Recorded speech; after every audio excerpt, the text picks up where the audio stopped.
मैं माली की बात को आगे बढ़ाते हुए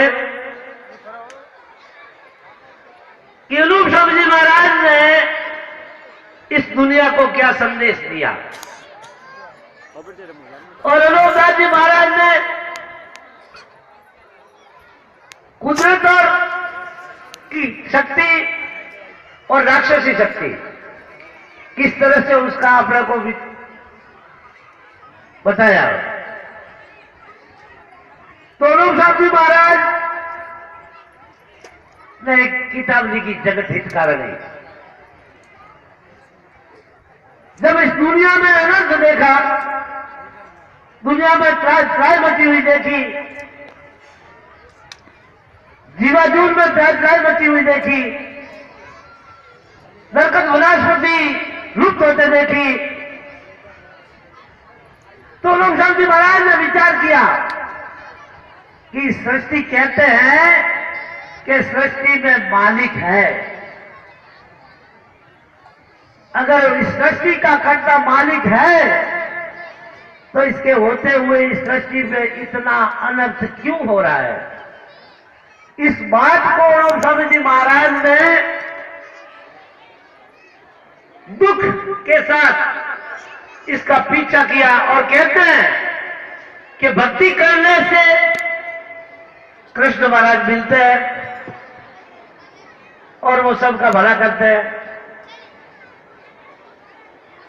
तो उन्होंने ये हट पकड़ ली कि मैं कृष्ण जी से जरूर मिलूं और उनसे मिलकर पूछूं कि आप इस सृष्टि के रचयिता है, गणन बंधन है, तो आपके होते हुए इस सृष्टि पे इतना अनर्थ क्यों है। तो अनूप स्वामी जी महाराज ने अपना घर बार छोड़ के और कृष्ण की प्राप्ति के लिए उन्होंने जंगल पकड़ लिया और इतनी जबरदस्त भक्ति की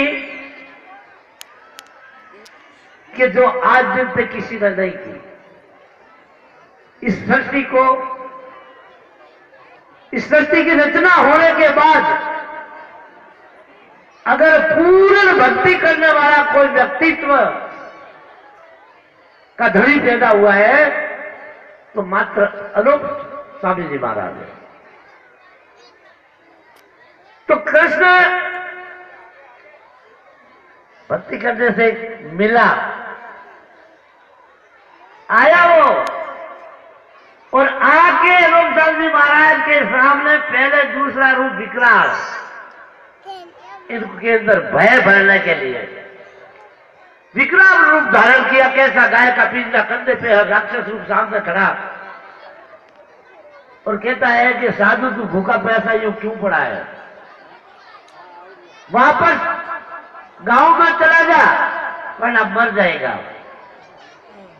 तो अनूप स्वामी जी महाराज से उनकी वार्ता हुई तो अनूप स्वामी महाराज ने कहा कि मैं मरूं या जीऊं, मेरा जीव का भला हो या ना हो, तू अपने जीव का भला तो सोच। जो गाय का पिंजरा कंधे पर लटका के आया है तो तेरा क्या हसरत होगा।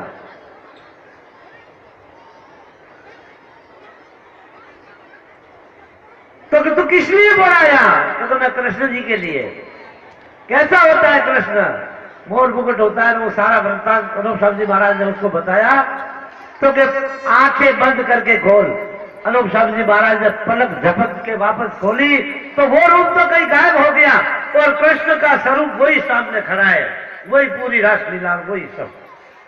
तो अनूप स्वामी जी महाराज ने प्रणाम किया, प्रणाम तो करना ही था, और फिर बोले मालिक 12 साल हो गए मेरे को इंसान की आवाज तक कान में नहीं सुनी, सिर्फ आपकी प्राप्ति के लिए, और आप आए हो तो मेरी मुराद को पूरी करनी पड़ेगी। तो कि बोल अनूप दास जो मांगे जो दूं। कि अनूप दास ने घर बार छोड़ दिया, मां बाप छोड़ दिए, सब कुछ छोड़ दिया, और यहां तक कि मैं ये मेरा शरीर भी कृष्ण अर्पण करता हूं। मेरे को इसकी भी चाहना नहीं है, लेकिन जिस मुराद को लेकर मैं साधु हुआ हूं वो मेरी मुराद पूरी करनी पड़ेगी। तो कि मान अनूप दास तो मांगते हैं कि दुनिया में काल कभी नहीं पड़े, बाप से पहले बेटा नहीं मरे, रोग धोखा दुनिया में नहीं हो, सबके घर में अमन चैन हो, माया हो, किसी तरह का दुख ये जानना नहीं चाहिए जीव मात्र कि दुख चीज क्या होती है, ये मांगता हूं। तो उसने कहा कि दुनिया दुष्टी है, पापी है, दुनिया को छोड़, तू तेरे जीव के भले के लिए मांग। तो के बाद जी गलत कह रहे हो, आप कह रहे हो कि दुनिया दुष्टी और पापी है, गलत बात है। दुनिया और दुष्टी पापी नहीं है, क्योंकि लोग कहते हैं कि ईश्वर के हुक्म बिगर पत्ता भी नहीं हिलता है। तो दुनिया की बुद्धि आपने खराब की, इसलिए दुनिया भूली हुई, ये गलत कर रही है। दुनिया का दोष नहीं है, सारा दोष आपका है। केलोदास सोच ले, तो केलोदास सोच के ही साधु हुआ है।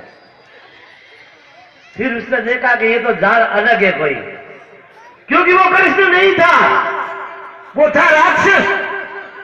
लेकिन कृष्ण बनकर हनुमान जी की भक्ति को ब्रेक करने के लिए आया था। जैसे आगे संतों की भक्ति को इसी तरह का रूप बनाकर ब्रेक किया गया, मीराबाई की भक्ति को कृष्ण रूप बनाकर ब्रेक कर दिया गया। जितने भी संत हुए सबको बीच में ही उन्हीं की भक्ति को पूरी नहीं होने दी और ब्रेक कर दिया। तो उनको पाप नहीं दिखा, पापी नहीं दिखा। लेकिन अनूप साहब जी महाराज को वो छल नहीं कर सका। उसने तो उसी को पकड़ लिया कि दोष तो तेरा ही है, तूने इस दुनिया की बुद्धि को भ्रष्ट की है। तो उसने देखा कि यार दाल नहीं गलेगी, तो उसने राष्ट्र में कहा कि जा सरभंगी बन जाना और तेरा स्वर्ग में भला करेंगे, कीड़ों की कूड़ में तेरे को नहीं डालेंगे।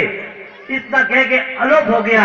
तो अनूप साहब जी महाराज ने सोचा कि इसने एक बात तो बड़ी बताई कि दुनिया कहती है कि कीड़ों के कूड़ में मरने के बाद अपनी करने की सजा भुगतनी पड़ती है। धर्म राजा का घर है, वह मालिक का घर है और वह सारी दुनिया को अपने कर्मों का फल भोगना पड़ता है।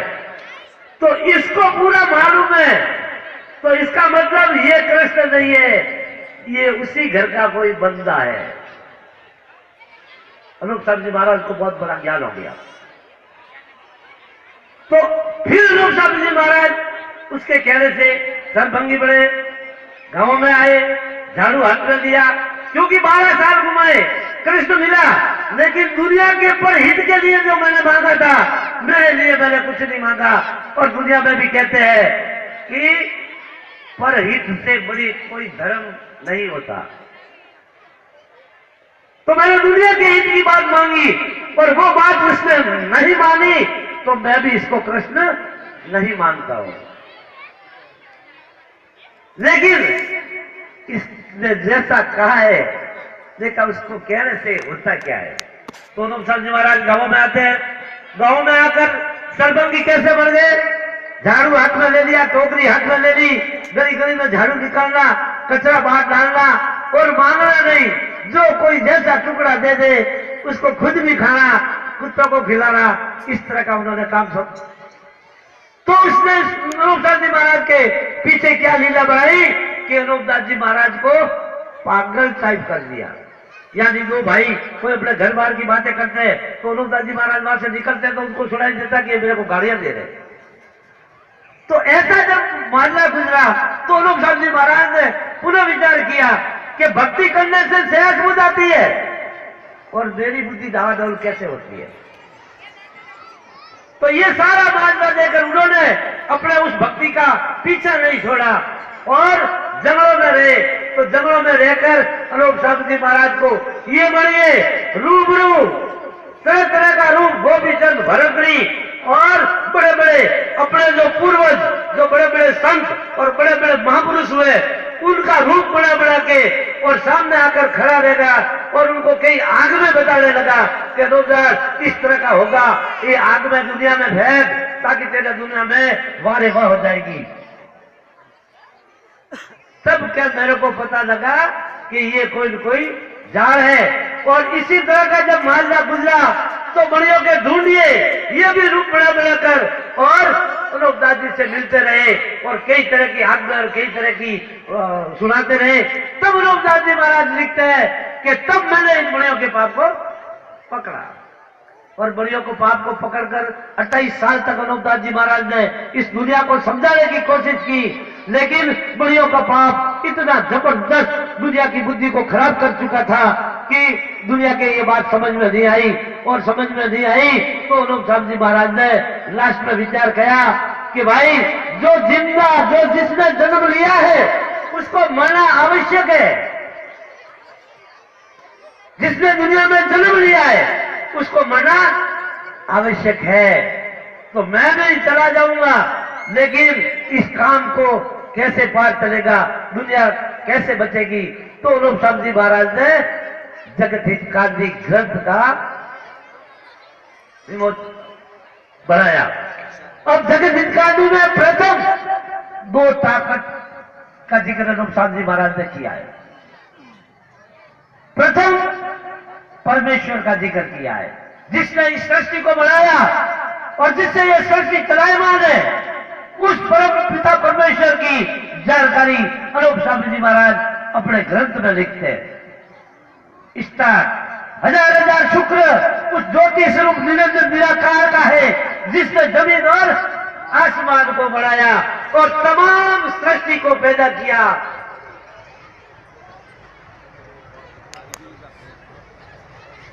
तमाम सृष्टि को पैदा किया, पर उसकी कारीगरी का भेद किसी पर जाहिर नहीं हुआ कि क्या भेद है। फिर भी मेरी जुबान से उस ईश्वर परमात्मा की तारीफ अदा नहीं हो सकती। अनूपदास जी महाराज स्वयं किसी ईश्वर और परमात्मा की तारीफ कर रहे हैं। अनूपदास जी महाराज जगत हितकारी में प्रथम और वो शक्ति बता रहे हैं, ज्योति स्वरूप निरंजन और निराकार। ज्योति स्वरूप अग्ना है, निरंजन जल है और निराकार पवना है, जिसको आप और कुदरत कहती है दुनिया। ये 3 ही शक्तियां हैं जो कुदरत है, और इन 3 ही शक्तियों ने मिलकर इस पूरी रचना को बनाया है और पृथ्वी माता के शरीर को बनाया है। इसमें सर्वस्व कौन? जल।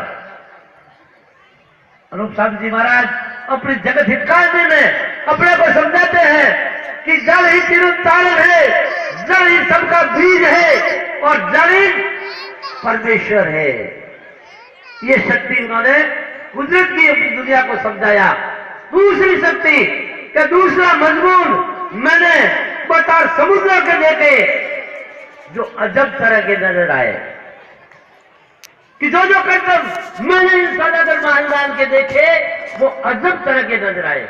बंधु बड़ियों का जाल कोई 1-2 नहीं है, अधहद जाल है। किस समय कौन सा जाल करेंगे, अपन किस जाल को समझाएंगे और उसके बाद ये कौन सा जाल करेंगे, इसकी तो यही जाने अधहद जाल है। लेकिन हमें एक बात समझनी है, जगत हितकारी के प्रताप से, हरिचंद जी महाराज के ज्ञान के प्रताप से, कि भाई अपन इस दुनिया को परमेश्वर की जानकारी देना आवश्यक है। अगर परमेश्वर की जानकारी नहीं है तो अपने आप की जानकारी नहीं हो सकती, और अपने आप की जानकारी नहीं है तो परमेश्वर की रचना और परमेश्वर की जानकारी हो ही नहीं सकती। तो सबसे पहले सबसे बड़ा काम इन सदागर महात्मा ने यही किया कि पहले तो दुनिया में बात फेंकते हैं कुदरत की, परमेश्वर की, और फिर उसके वेद लिखते हैं।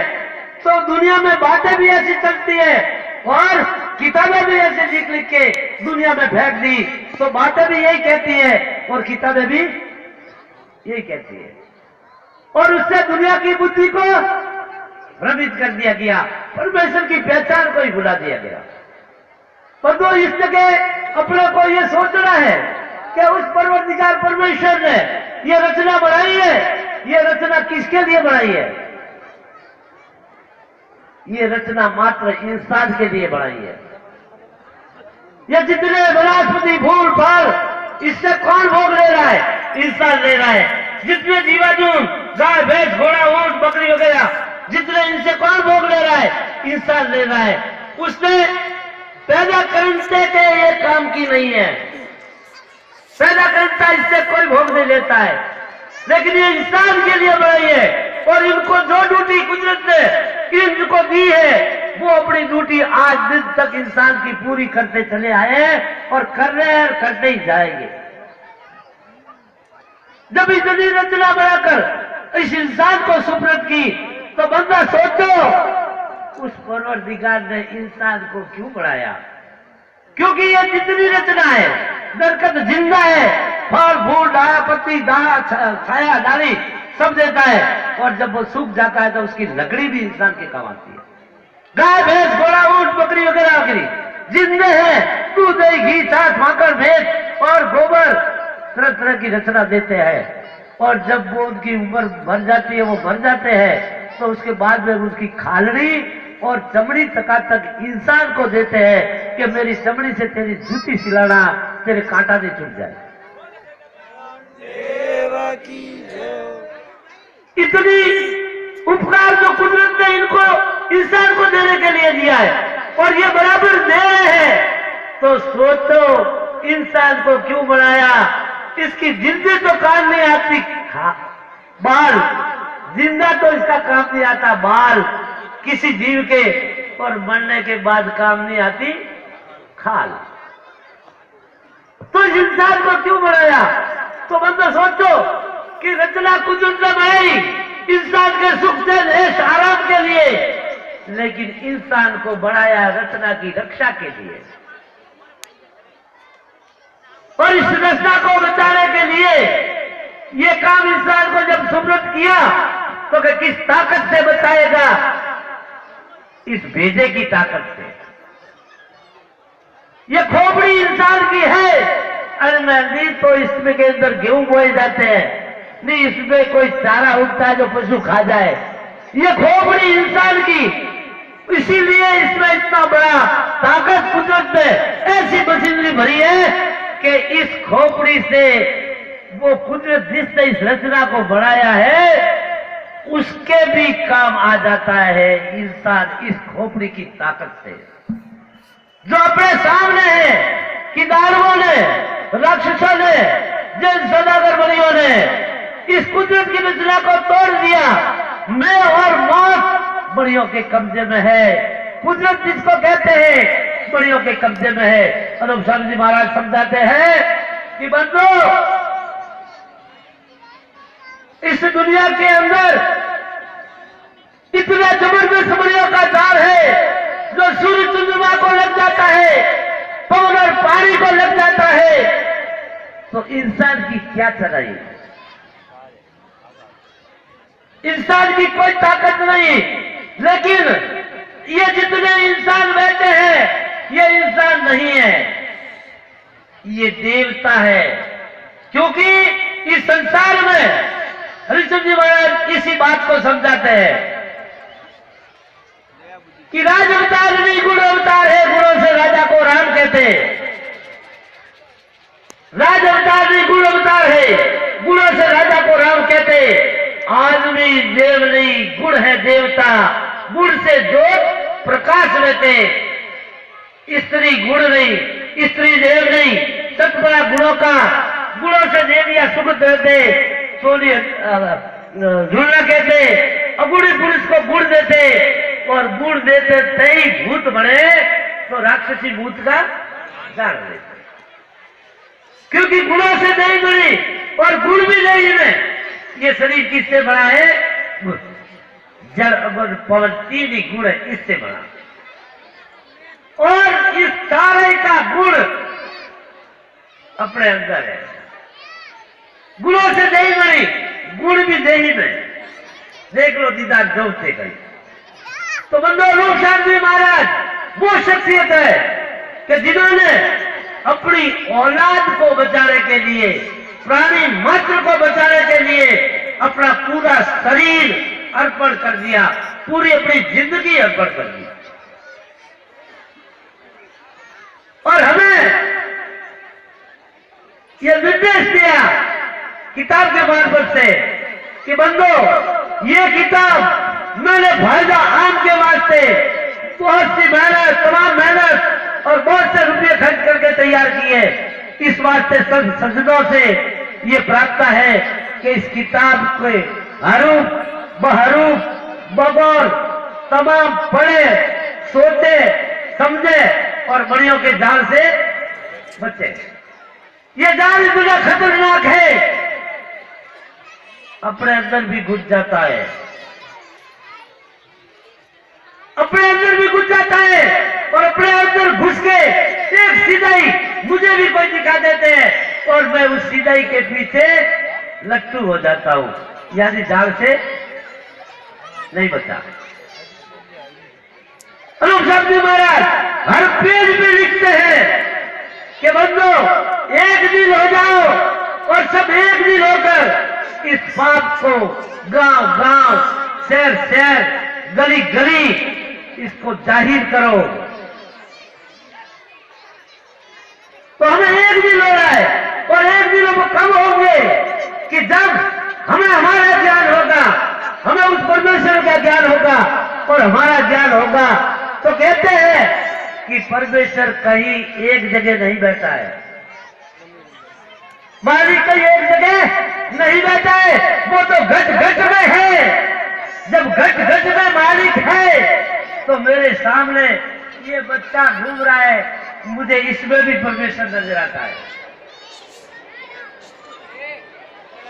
मेरे में परमेश्वर है तो इस बच्चे में भी परमेश्वर है। तो मैं इस बच्चे को किस तरह से तकलीफ दे दूं, किस तरह से इसके थोड़ी सी भी मेरी भाषा से भी अगर इसको तकलीफ हो गई तो वो तकलीफ परमेश्वर को हुई। जब ये भावना परमेश्वर की जानकारी और अपनी जानकारी अपने अंदर सचेत होगी तो अपन एक दिल हो जाएंगे, क्योंकि अपने दिमाग में वही बात होगी कि सामने कौन खड़ा है, मेरा परमेश्वर खड़ा है। हर जीव जो जा रहा है उसको तकलीफ हुई तो मुझे एहसास होगा कि ये परमेश्वर को तकलीफ हो गई, तो मैं झट करके उस जीव की उस तकलीफ को मिटाने की कोशिश करूंगा। ये हमारा फर्ज और कर्तव्य बनता है, क्योंकि सब में परमेश्वर है। जब सब में परमेश्वर है तो बड़ियों के जाल से बच के एक दूसरे में परमेश्वर के दर्शन करो, एक दूसरे में परमेश्वर को देखो और परमेश्वर को पहचानो कि इसमें परमेश्वर शक्ति विराजमान है। और उस शक्ति हम किसी इस खोरियों को प्रणाम नहीं करते हैं, हम प्रणाम कर रहे हैं उसके अंदर जो शक्ति विराजमान है उसको। क्यों? इसका सामने ही है, ये खील सिंह आपके सामने खड़ा है, बोल रहा है, तब तक कह लीजिए लोग कि कौन बोल रहा है, तो कि खील सिंह बोल रहा है। और जब इसमें से परमेश्वर निकलकर ये ढेर हो जाएगा तब खील सिंह नहीं बोलेंगे ये कौन खड़ा है, तब डेथ बॉडी।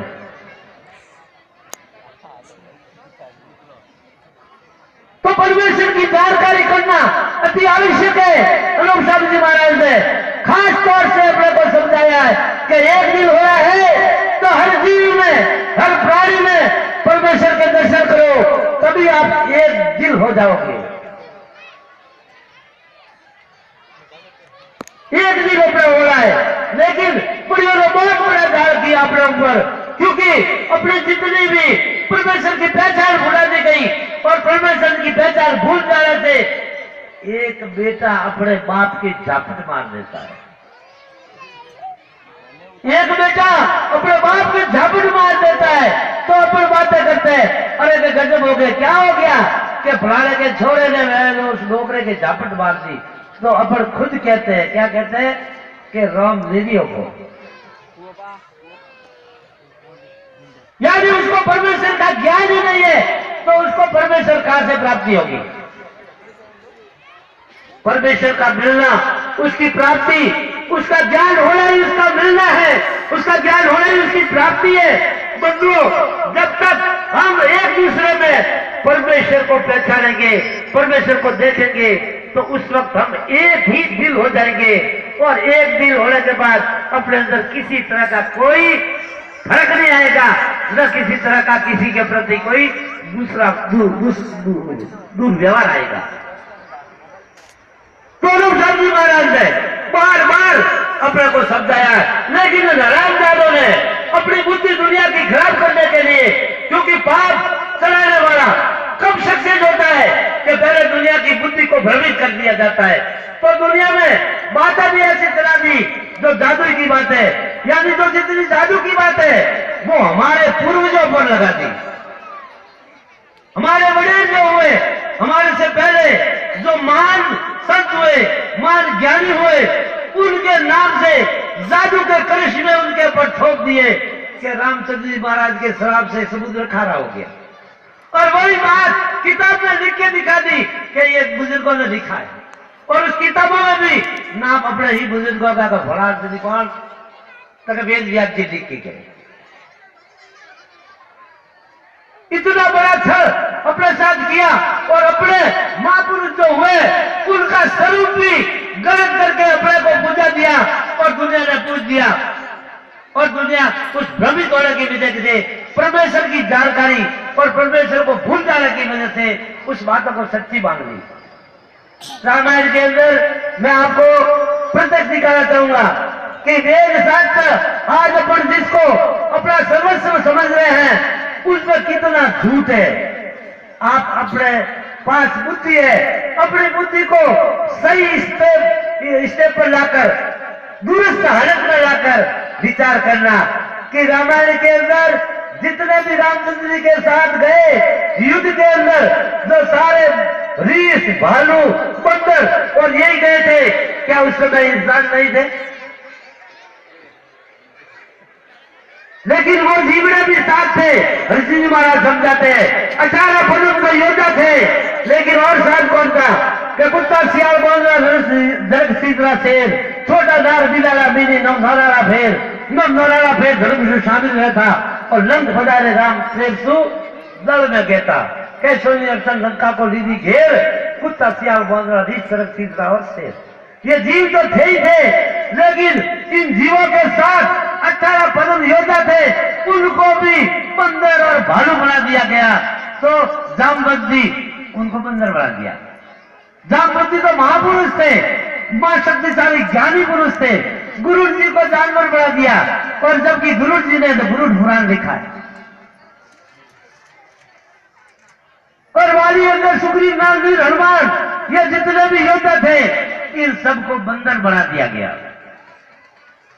अब आप सोच रहा कि जितने भी अंदर वाली सुग्रीव, नागवीर, हनुमान, ये सब बंदर का मुंह पूछा और पूरा ही बंदर। लेकिन उनके पीछे औरतें बताइए, वो बंदर नहीं है, अपने औरतों जैसी की जैसी है। रोज टीवी देखते हो, लेकिन विचार करो, ये खोपड़ी उसी के लिए है। मैंने पूर्व में भी कहा कि इसमें भोग नहीं उगाए जाते, ये विचार करने के लिए, क्योंकि जितने वेद शास्त्र संत दुनिया में फैले हुए हैं, उनको मालिक ने बढ़ाकर नहीं भेजा। बढ़ाने वाला यही खोपड़ी वाला इंसान है, और पढ़ने वाला यही इंसान है, और उस पर विचार और मनन करने वाला भी यही इंसान है। तो बंधु, ऐसा कभी हो सकता है कि वो बंदर और उनके घर में औरतें इंसान? दूसरी तरफ ऐसा तो हो ही नहीं सकता कि लड़का उनके होता था वो तो बंदर जैसा, और लड़की होती थी वो बंदर जैसी नहीं होती थी। ऐसा होता था क्या? हो ही नहीं सकता। जब ऐसे नहीं हो सकता, दूसरी तरफ जब विचार करते हैं कि जितने भी ये थे, रावण को खत्म किया, पूरी उनके सेना जितना पाप था सबका खात्मा किया, और इनमें से एक भी नहीं मरा, किसी रावण में दाखला नहीं है, सारे वापस आए। तो बंधु सोचो, अपनी बुद्धि को सही हालत पर लाकर कि भाई कुल किसी का नष्ट नहीं हुआ है, कुल सबका सलामत है। मैं चौहान हूं तो मेरा चौहाना का कुल आबाद है, राठौड़ों का कुल आबाद है, जो भी जिस जाति से है उन सब का कुल आज आबाद है। तो आप विचार करो वो कुल कहाँ है जिनके आदमी बंदर और औरतें अपने औरतों जैसी, कहाँ नष्ट हो गया वो कुल? इससे सिद्ध होता है कि वो बंदर नहीं थे, वो वानर राजपूत क्षत्रिय थे, क्योंकि राज था इनके घर में। तो इस तरह की बात है इन किताबों में भी लिख लिख के इस दुनिया की बुद्धि को भ्रमित कर दिया गया। विचार करने वाला, पढ़ने वाला मात्र वो पढ़ा लिखा है और पढ़ रहा है, क्योंकि उसके अंदर नाम अपने पूर्वजों का लिखा है कि ये लिखने वाला कौन है, तो वे हिंदुओं के पूर्वज, तो अपने उनके नाम से इनको अपना लिया और उस पर अमल के हमारे बालदीदा लिखा है, तो हम कैसे इस पर तर्क करें? ये समझकर हम इसमें उलझ गए और उलझ के असली मालिक